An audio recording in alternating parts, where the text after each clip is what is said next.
الحمد لله نحمده ونستعينه ونصلي ونسلم على رسوله الكريم أما بعد فأعوذ بالله من الشيطان الرجيم بسم الله الرحمن الرحيم السلام علیکم ورحمۃ اللہ وبرکاتہ۔ الحمدللہ سے ہم فقہ التفسیر کورس کر رہے ہیں اور اب تک کے لیکچرز میں سورہ بقرہ کی 30 آیات کا ترجمہ اور تفسیر الحمدللہ ہم سیکھ چکے ہیں۔ آج کے لیکچر میں سورہ بقرہ کی آیت نمبر 31 سے لے کر 35 آیات تک کا ترجمہ اور تفسیر کو سیکھیں گے۔ سٹارٹ کرتے ہیں ہم اپنے آج کے لیکچر کو۔ بسم اللہ الرحمن الرحیم، شروع اللہ کے نام سے جو بے حد مہربان نہایت رحم والا ہے۔ وَعَلَّمَ آدَمَ الْأَسْمَاءَ كُلَّهَا ثُمَّ عَرَضَهُمْ عَلَى الْمَلَائِكَةِ، اور آدم علیہ السلام کو اللہ نے سارے نام سکھا دیے، پھر ان کو فرشتوں کے سامنے پیش کیا۔ فَقَالَ أَنبِئُونِي بِأَسْمَاءِ هَؤُلَاءِ إِن كُنتُمْ صَادِقِينَ، اور ان سے کہا کہ اگر تم سچے ہو تو مجھے ان چیزوں کے نام بتلاؤ۔ قَالُوا سُبْحَانَكَ لَا عِلْمَ لَنَا إِلَّا مَا عَلَّمْتَنَا، وہ کہنے لگے، وہ بول اٹھے، آپ ہی کی ذات پاک ہے، جو کچھ علم آپ نے ہمیں دیا اس کے سوا ہم کچھ نہیں جانتے۔ إِنَّكَ أَنْتَ الْعَلِيمُ الْحَكِيمُ، اور حقیقت میں علم اور حکمت کے مالک تو صرف آپ ہی ہیں۔ قَالَ يَا آدَمُ أَنبِئْهُمْ بِأَسْمَائِهِمْ، اللہ نے آدم علیہ السلام سے کہا، اے آدم ان کو ان کے ناموں کی خبر کیجئے۔ فَلَمَّا أَنبَأَهُمْ بِأَسْمَائِهِمْ، پھر جب ان کو بتلا دیے آدم علیہ السلام نے ان کے نام۔ قَالَ أَلَمْ أَقُلْ لَكُمْ إِنِّي أَعْلَمُ غَيْبَ السَّمَاوَاتِ وَالْأَرْضِ، تو اللہ تعالیٰ نے کہا فرشتوں سے کہ کیا میں نے تم سے نہیں کہا تھا کہ میں جاننے والا ہوں زمین اور آسمان کی غیب کی باتوں کو یا ان کے رازوں کو۔ وَأَعْلَمُ مَا تُبْدُونَ وَمَا كُنْتُمْ تَكْتُمُونَ، اور جو کچھ تم ظاہر کرتے ہو اور جو کچھ تم چھپاتے ہو مجھے اس سب کا علم ہے۔ وَإِذْ قُلْنَا لِلْمَلَائِكَةِ اسْجُدُوا لِآدَمَ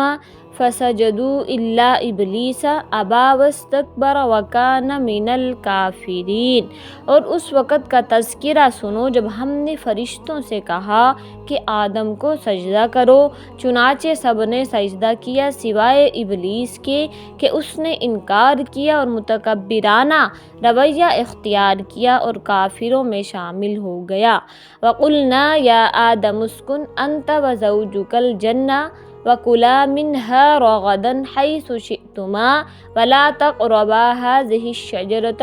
فَتَكُونَا مِنَ الظَّالِمِينَ،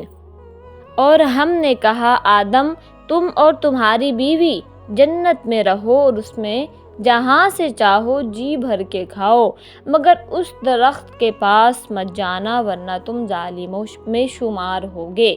ان آیات کی تفسیر وَعَلَّمَ آدَمَ الْأَسْمَاءَ كُلَّهَا، تفسیر آسان قرآن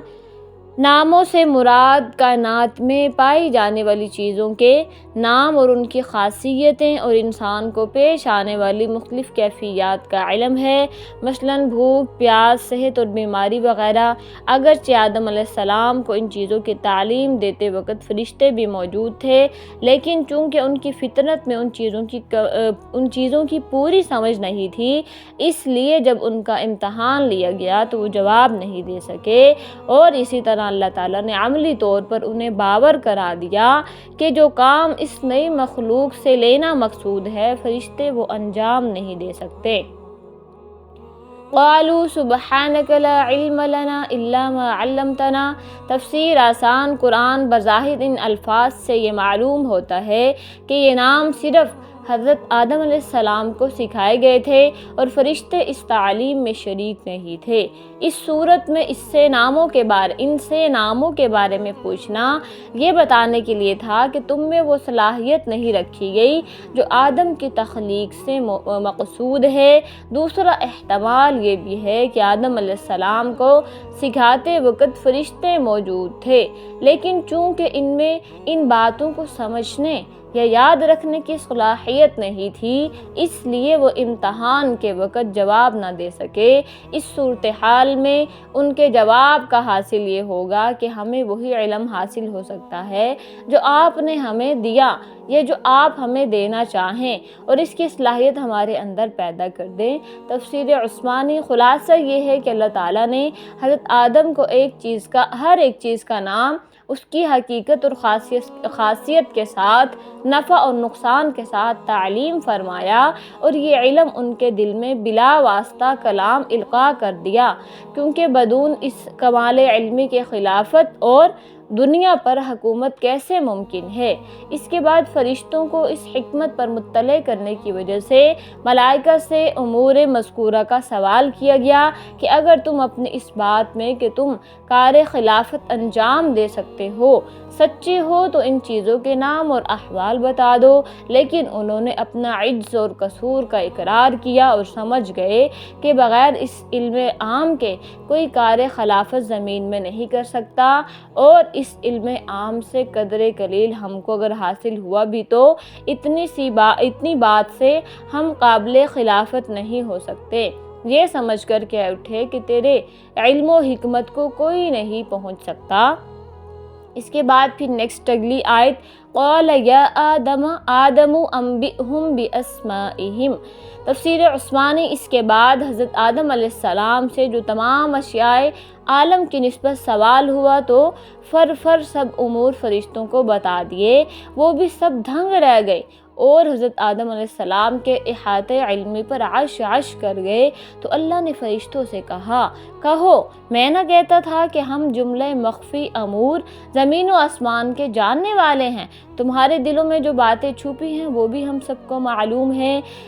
فائدہ اس سے علم کی فضیلت عبادت پر ثابت ہوئی۔ دیکھیے عبادت میں ملائکہ اس قدر بڑے ہوئے ہیں، معصوم، مگر علم میں چونکہ انسان سے کم ہیں، اس لیے مرتبہ خلافت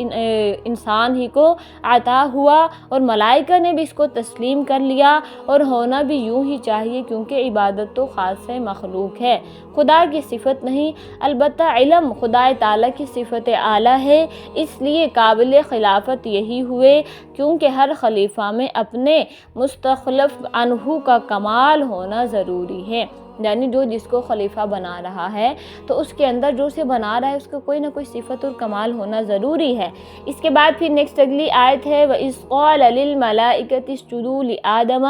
فرشتوں کے سامنے آدم کی عظمت کا علمی مظاہرہ اور ان کا امتحان لینے کے لیے انہیں آدم کو سجدہ کرنے کا حکم دیا گیا۔